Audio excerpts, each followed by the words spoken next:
Hello Mood Group friends, welcome back to our podcast Packaging Perspectives, brought to you by Mood Group, global executive search specialists to the packaging and print sectors.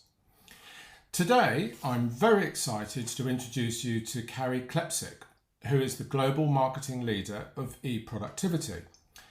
eProductivity software is a leading global provider of industry-specific business and production software technology for the packaging and print industries, and, for a matter of record, valued clients of Mood Group. Hello, Carrie. Thank you for joining us. Where do we find you in the world today? Beautiful, sunny Manchester, Altrincham, so just seated outside of Manchester in a glorious, wet English Wednesday morning. Very nice, very nice. And that was a move that you made in the last 24 months, I think, wasn't it? Over the pond, about 18 months ago, yes, from equally as gray and rainy Pittsburgh. So didn't downgrade too much on the weather, but yes, so moved here about 18 months ago. And no doubt enjoying the fact that, like we say, when we're going somewhere on holiday, it's never the same as when you live somewhere and you've got more time to go and explore and do things and get out and about.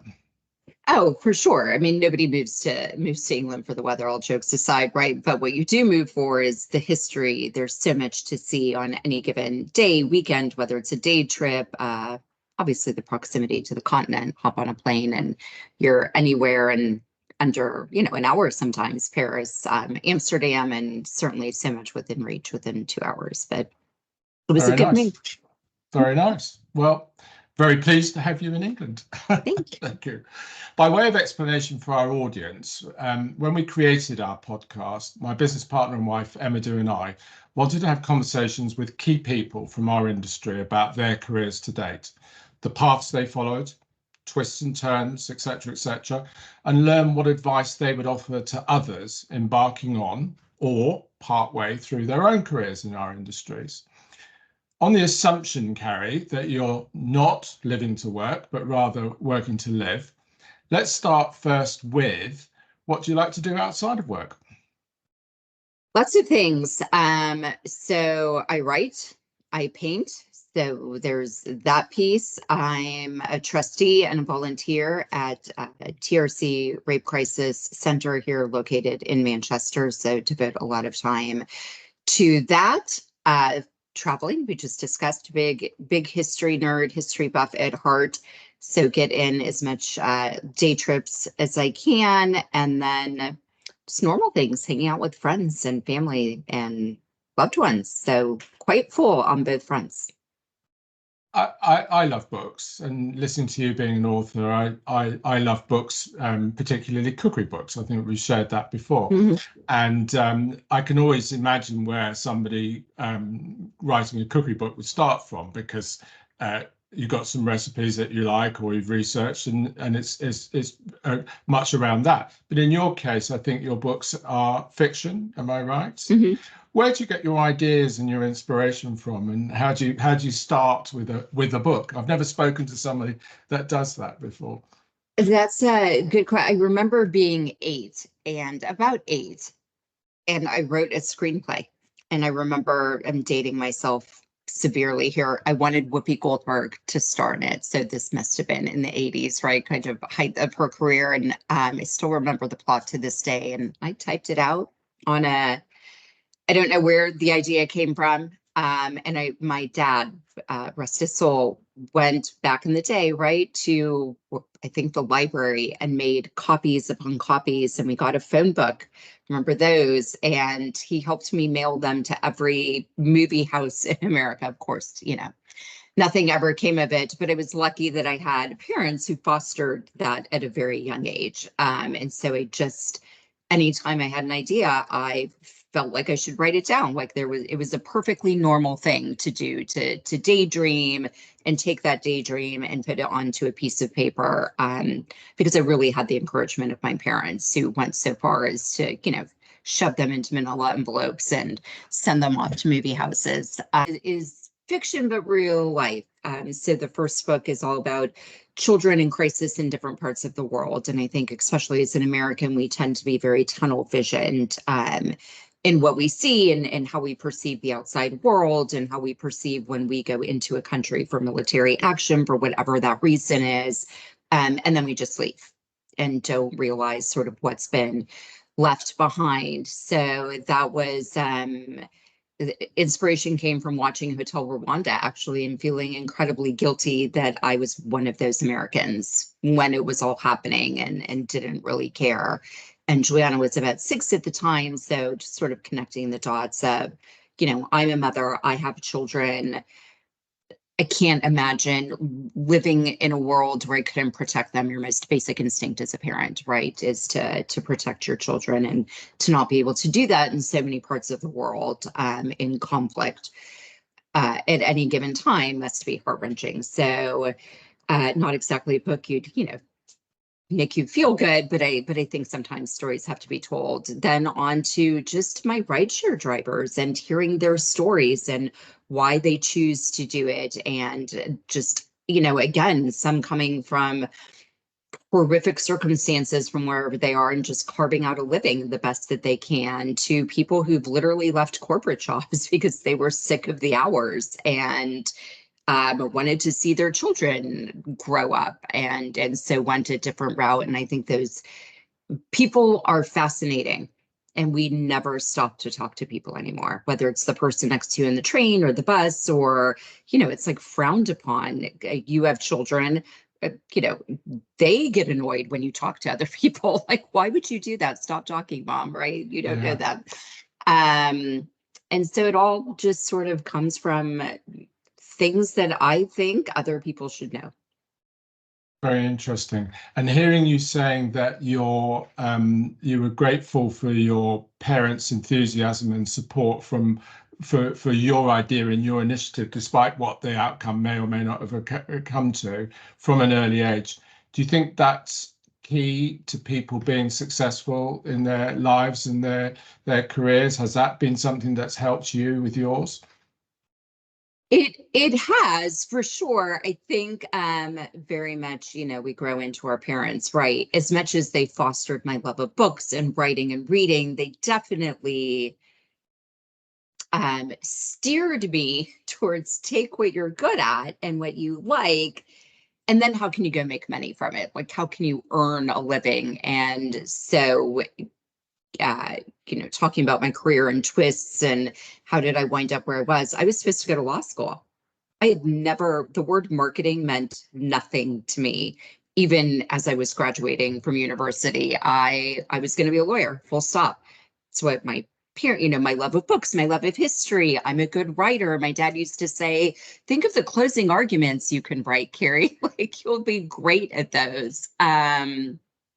So it was fostering that, but in a very practical, parental way, steering your things into, that's great, you can do it, and maybe one day somebody will buy a book you write, but how are you going to feed yourself in the meantime, which I think is perfectly practical. My daughter calls me a dream killer often, right? She'll tell me she wants to be something, and I'm like, that's great, why don't you do that as a hobby, right? Like, let's do that as a hobby. And then, funny enough, she's on a path to law school. But let's go off and do this so that you can earn a living. And she's like, you're such a dream killer. So yes, they fostered it, but also instilled a sense of practicality, I think, as well. It's a balance, isn't it? I often think, because doing the work that I'm privileged to do, we do meet a lot of people that perhaps have reached a point where they're not happy in their work, and they realized perhaps they didn't follow their passion quite so much. I think famously Steve Jobs, the founder of Apple, was on record for saying, if you do what you like, you'll never work another day in your life, sort of thing. And I know it's a fine line. As a parent myself, I've encouraged my children to find independence, and yes, it's being an artist. Perhaps I'm knocking being an artist, don't get me wrong, but certain things where you're perhaps very much reliant on other people, and it's not so easy to drive your own fortune. we're going to be protective about. No, but you can, what I found was, by not taking that fateful trip into law school, although in hindsight, I probably should have gone. But in wanting to follow by, I didn't want to be a lawyer. My parents wanted me to be a lawyer, right? Yeah. I did not, and I didn't really know what I wanted to be because I'd never thought about anything else.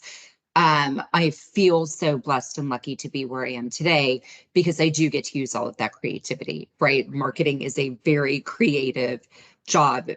The backbone of any good marketing is content, which is writing. And you get to play like you're a little kid in a lot of ways, right? And really use that creativity. So I think that I also learned from that, while my parents' intentions were good and they wanted me to have, a successful career and something that would make me financially stable, there was probably a middle ground and that would have been marketing, but I don't think that they would have thought about that, right? Just being the sort of folks that they were, would not have been like, oh, maybe we should encourage her to go into marketing, right?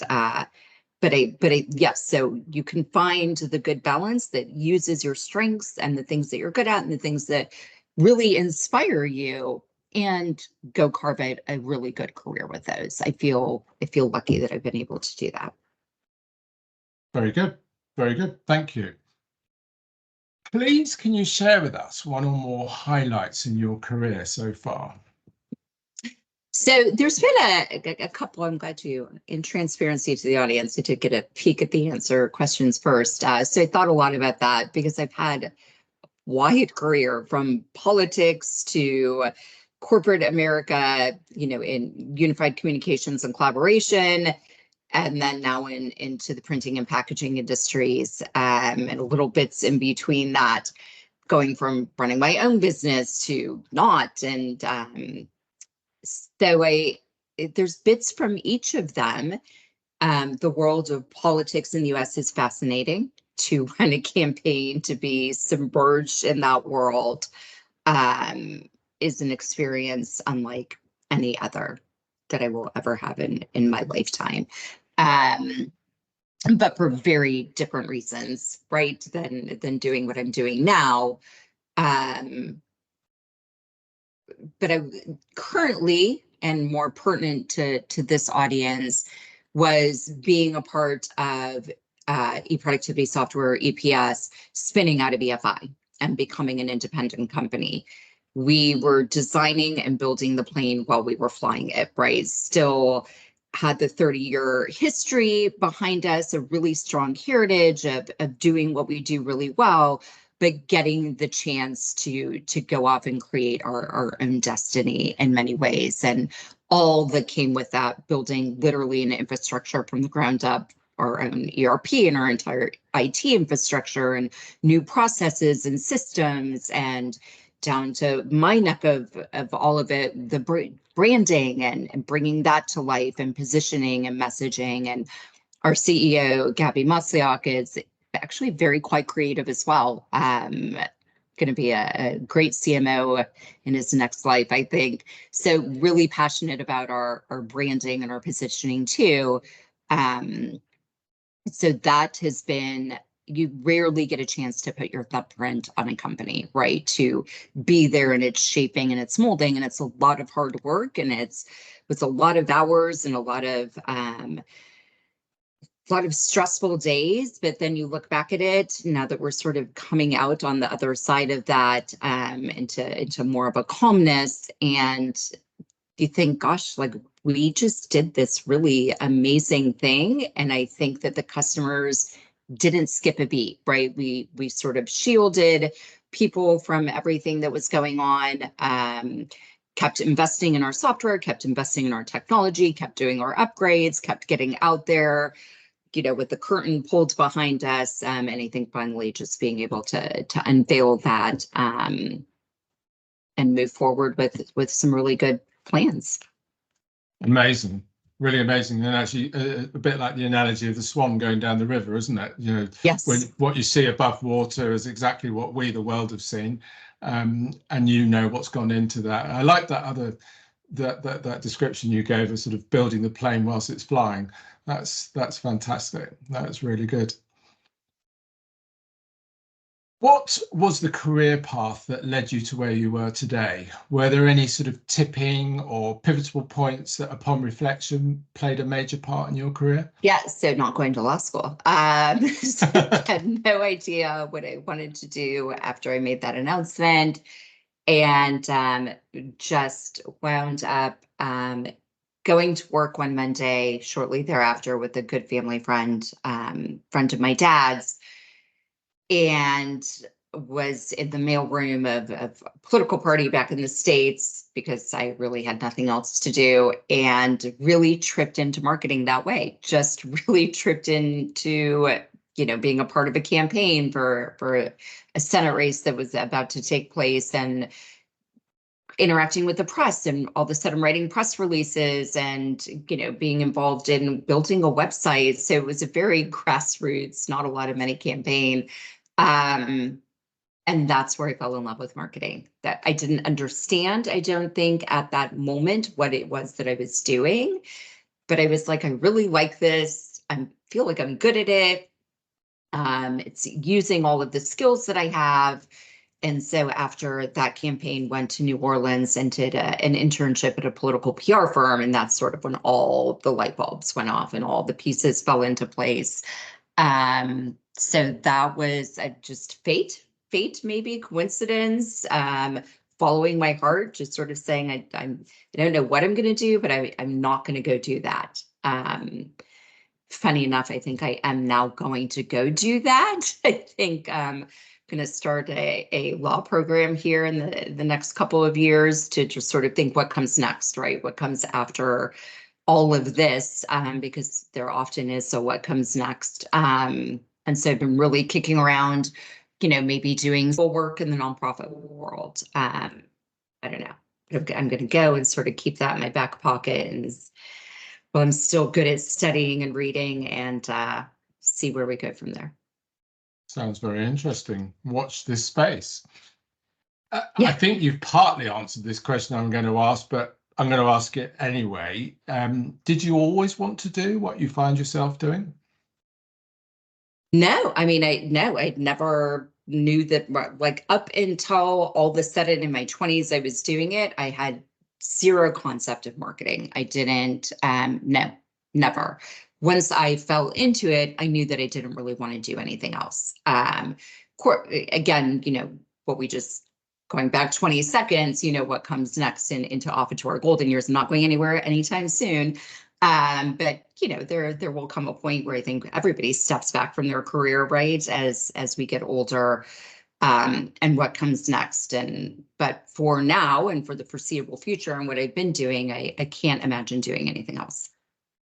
Sure. And I should have caveated when I said watch this space. I mean, in terms of the bigger picture in the future, later Yeah. on down the road. Yes. It's somebody, I read a book once of the chairman of a very large print and packaging organization in Saudi Arabia.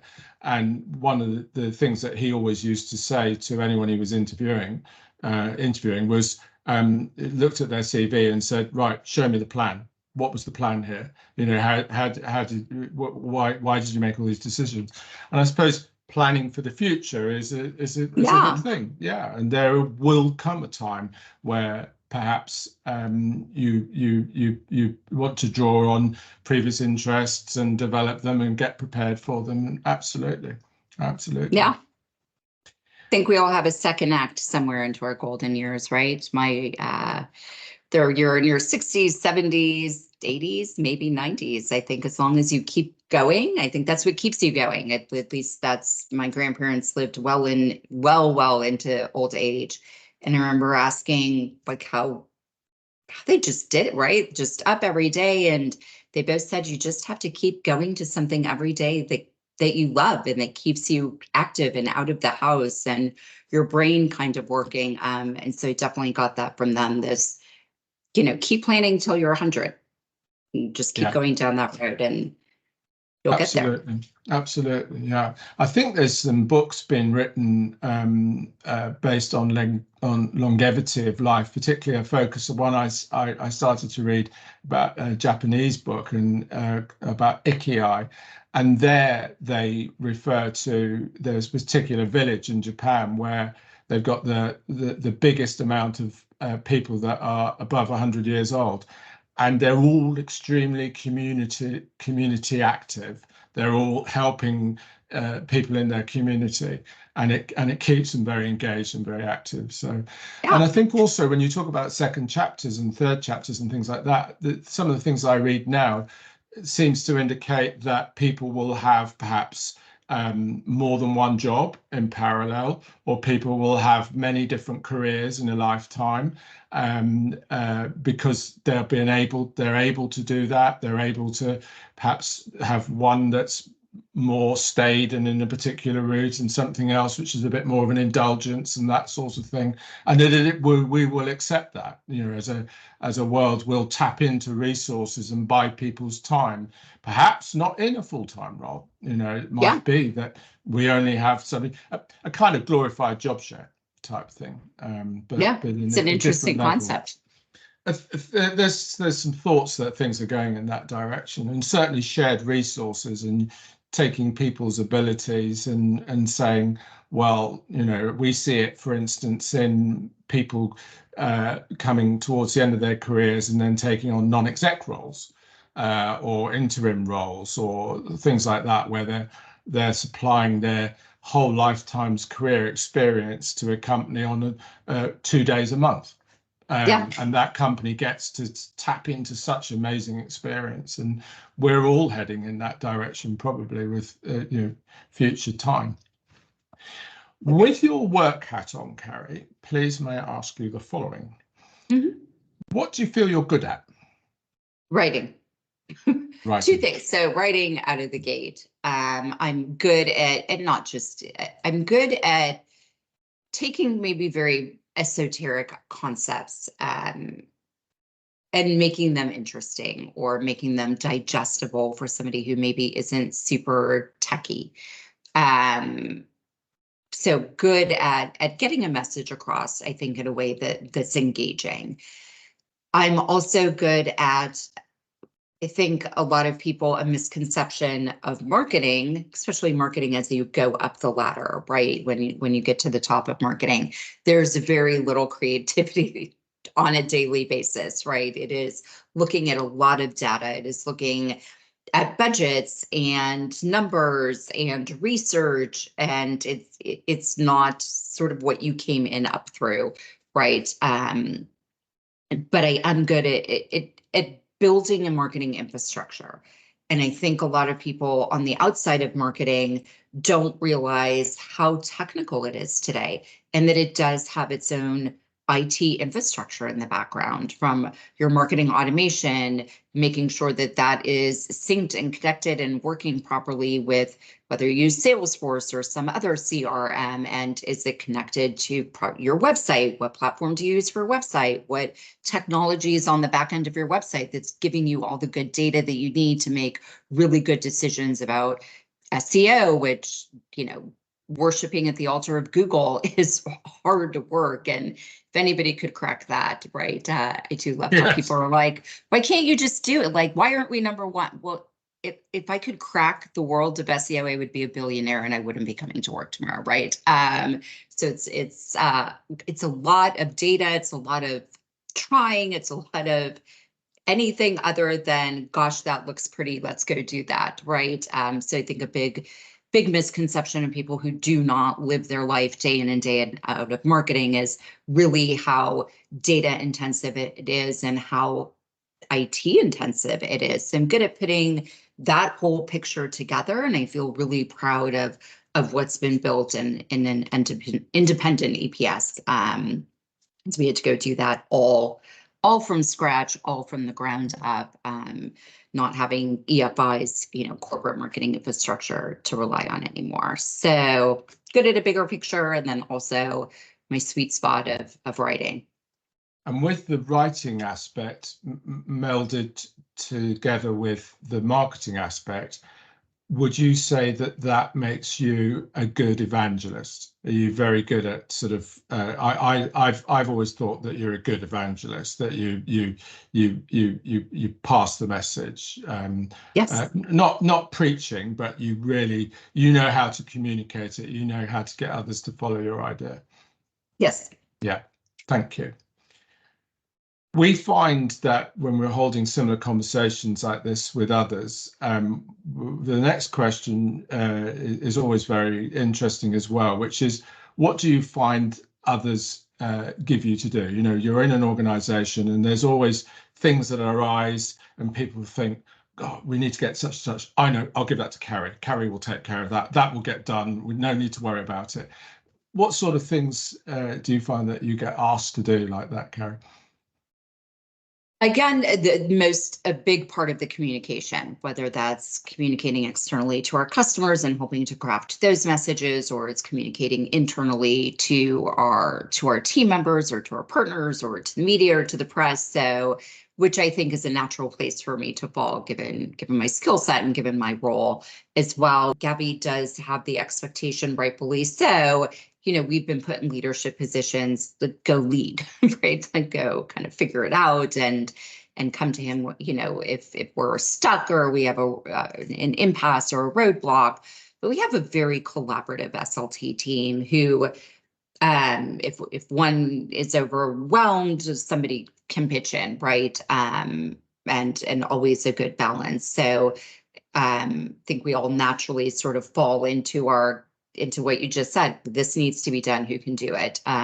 So mine tends to be that world of communication and getting our message internally and externally out, regardless of in what shape it is, right? Could you craft this email? Could you go do this plan? Could you do this for the media? So nothing really outside, I don't think, of what I'm naturally good at. Thank you. And I asked this question, the next one, with assuming, like myself, there are things that I move more to in a warm light than others. So I'm going to say, is there anything that you really dislike in your work? Dislike might be a strong word, but is there stuff that you would prefer not to do rather than to do? Yes. I know I Lots of do. things. Sure. I think also with the leadership position comes a lot of admin, right? And it's not fun, and it's tedious, and it's time consuming, but you have to do it, right? It comes with the territory. Anywhere from, I think we said, and I was like, that's absolutely right, your expense reports, right? Time consuming. Again, digging into, getting ready for some sort of, internal presentation where there's a lot of data mining and presentation putting together. Yeah, I don't really know anybody who jumps up and down at that. And it's like, I can't wait to go off and do that thing. But so I think anything admin that it becomes a little bit tedious, and you put it off until you can't put it off anymore. And then you just have to go off and do it. So again, nothing, I don't think, shocking that most people wouldn't say. And then one self-inflicted, I think, and it's definitely, I think, been made worse, at least my generation maybe is pushing back a little bit, working from home or working remotely a lot of the time. And also just personality wise, very type A personality, having a hard time shutting off and remembering to stop thinking about work, and looking outside and it's dark and you haven't moved from your desk and you don't even know how many hours because you've just been. So, but that is very self-inflicted, is not knowing when to just sort of say, we don't cure cancer here. We're not solving climate change, right? This can be done tomorrow morning and it will be okay. My grandfather used to say, and I think it's very wise, work done at night is rework done in the morning, because you just get so tired. Say that again. Work done at the night. work you do at night is the rework you do the next morning. So whatever you're doing at night, you're probably going to have to go redo in the morning, right? Because you're tired and your brain isn't fresh, and remembering to just stop for a second and you've accomplished enough for the day. Enough has been done for the day, and go off, because you'll probably look at that work in the morning and think, "Ugh, Yeah. that I used was to have a important." managing director actually who would say, after 6 o'clock, I don't make my best decisions. You know, if I can possibly do it, I'd rather leave it over till the next day with a fresh mind. Yeah. And that was his. It wasn't always the carte blanche the case, but yeah, wise words from your granddad. Wise Yes. words. Well, thank you, Carrie, for Thank answering you. these questions for our audience. Is there anything we haven't covered, either about you or your career or eProductivity, or No, I anything think else we you'd like to did. talk about? We did a good job. Thank you. Okay. It just leaves me to say a very big thank you for being our guest and sharing your wisdom and experiences with those that will be watching and listening to our podcast, Packaging Perspectives, brought to you by Mood Group. Thank Thank you you very so much. much. Have a good rest of your week. And you. Take care. Thank you. Thank Bye-bye. you. Bye.